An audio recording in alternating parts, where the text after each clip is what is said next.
Pada awalnya, lomba ini diadakan oleh pejabat Belanda di Batavia saat perayaan acara pernikahan. Hai kids, saat memperingati Hari Kemerdekaan Indonesia yang jatuh pada 17 Agustus, kita pasti nggak asing dengan berbagai jenis perlombaan. Mulai dari balap karung, makan kerupuk, panjat pinang, dan lain-lain. Keseruan dan kemeriahan perlombaan ini pasti kita nantikan setiap tahunnya.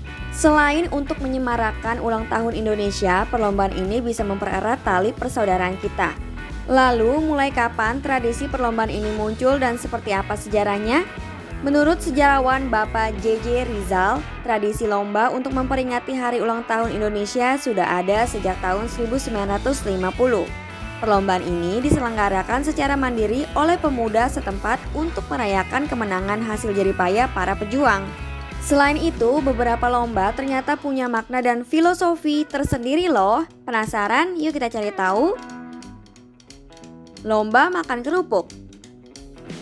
Lomba ini mencerminkan keadaan rakyat Indonesia yang belum memiliki kemampuan ekonomi baik setelah zaman penjajahan.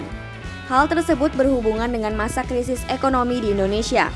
Kerupuk merupakan salah satu makanan pelengkap sejak tahun 1930 sampai 1940-an.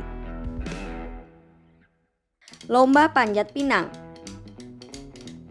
Pada awalnya, lomba ini diadakan oleh pejabat Belanda di Batavia saat perayaan acara pernikahan. Sebelum kita lanjut videonya, jangan lupa klik tombol subscribe dan tombol loncengnya ya. Pihak Belanda akan menaruh hadiah berupa kebutuhan pokok yang digantung di pohon pinang. Kemudian warga Indonesia akan memperebutkan hadiah tersebut dengan berlomba memanjat pohon pinang. Lomba ini juga menyimbolkan perjuangan bangsa Indonesia dalam mencapai kemerdekaan. Tarik tambang. Tarik tambang ternyata nggak berasal dari Indonesia loh. Perlombaan ini dilakukan sebagai ajang adu kuat dan sumber hiburan. Lomba ini juga dimaksudkan agar kita tahu perjuangan rakyat yang dipaksa bekerja selama masa penjajahan. Lomba balap karung. Lomba ini menyimbolkan pakaian sederhana masyarakat Indonesia pada zaman dahulu, terutama saat masa pendudukan Jepang. Karena keadaan ekonomi yang terbatas, masyarakat Indonesia hanya bisa mengenakan karung goni setiap hari. Meskipun demikian, lomba ini sebenarnya telah populer sejak Belanda masih menduduki Indonesia. Seiring berjalannya waktu, banyak varian lomba baru yang bisa kita temukan di berbagai daerah. Namun keempat lomba inilah yang paling sering mewarnai perayaan kemerdekaan Indonesia setiap tahun. Nah kids, itulah makna di balik perlombaan yang sering kita temui untuk memperingati ulang tahun kemerdekaan berdasarkan berbagai sumber. Sekarang yuk kita cari tahu fakta menarik proklamasi.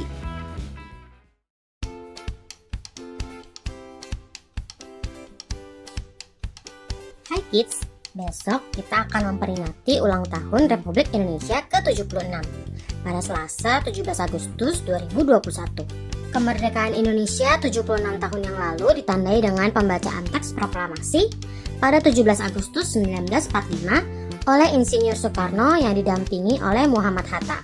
Pembacaan naskah proklamasi tersebut sekaligus menandai kemerdekaan Indonesia dan lepas dari jerat penjajahan.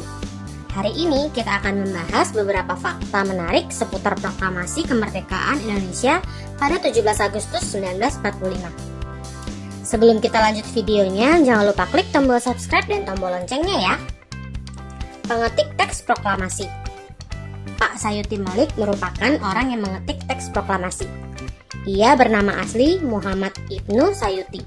Lahir di Sleman, Yogyakarta pada 22 November 1908. Ia memiliki jiwa dan semangat nasionalisme yang diwarisinya dari sang ayah. Pada 1902, ia belajar tentang nasionalisme di Sekolah Guru, Solo, Jawa Tengah. Hingga akhirnya timbul keinginan menentang sejarah. Tulisan karya Pak Sayuti pernah membuatnya ditahan oleh penjajah. Pada 1902, ia ditangkap karena dituduh membantu PKI. Walau berulang kali keluar masuk penjara, namun ia terus bergerak dan semakin kritis.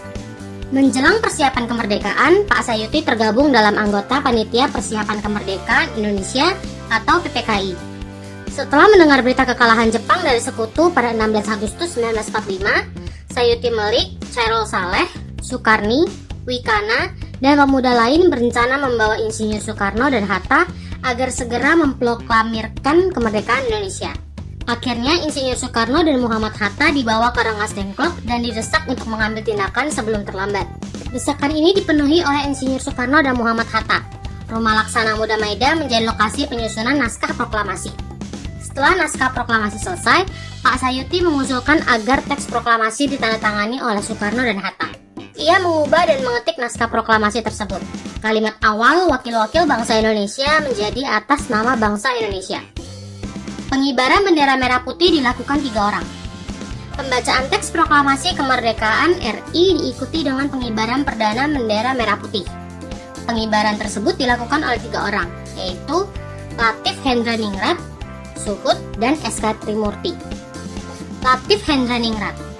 Latif Hendraningrat memiliki nama asli Raden Mas Abdul Latif Hendraningrat. Lahir di Jakarta pada 15 Februari 1911.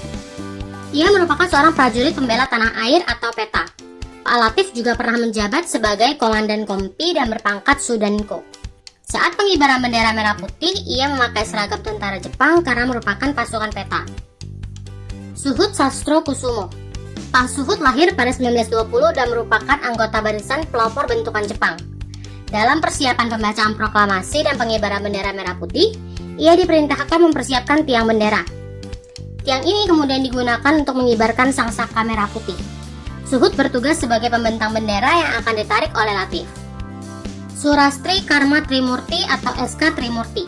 Lahir di Boyolali, Jawa Tengah pada 11 Mei 1912. Normal School dan LMS Surakarta merupakan tempatnya menempuh pendidikan dasar. Ia kemudian melanjutkan pendidikan tingginya ke Universitas Indonesia atau UI, jurusan Fakultas Ekonomi. Ia juga pernah menjabat sebagai Menteri Tenaga Kerja pertama Indonesia pada saat Perdana Menteri Amir Syarifuddin menjabat tahun 1947 sampai 1948. Saat proklamasi kemerdekaan, ia bersama Pak Latif dan Pak Suhut bertugas sebagai pengibar bendera. Fatmawati menangis. Istri Soekarno, Ibu Fatmawati, sempat menangis di atas bendera merah putih. Ia mengatakan kalau ia berulang kali menumpahkan air matanya pada bendera merah putih yang sedang ia jahit itu. Saat itu, Ibu Fatmawati tengah hamil tua dan telah masuk bulan untuk melahirkan putra sulungnya dengan Insinyur Soekarno yang kemudian diberi nama Guntur Soekarno Putra. Tetesan air mata Ibu Fatmawati merupakan wujud haru atas perjuangan yang cukup panjang oleh rakyat Indonesia dan para pemimpinnya dalam meraih kemerdekaan.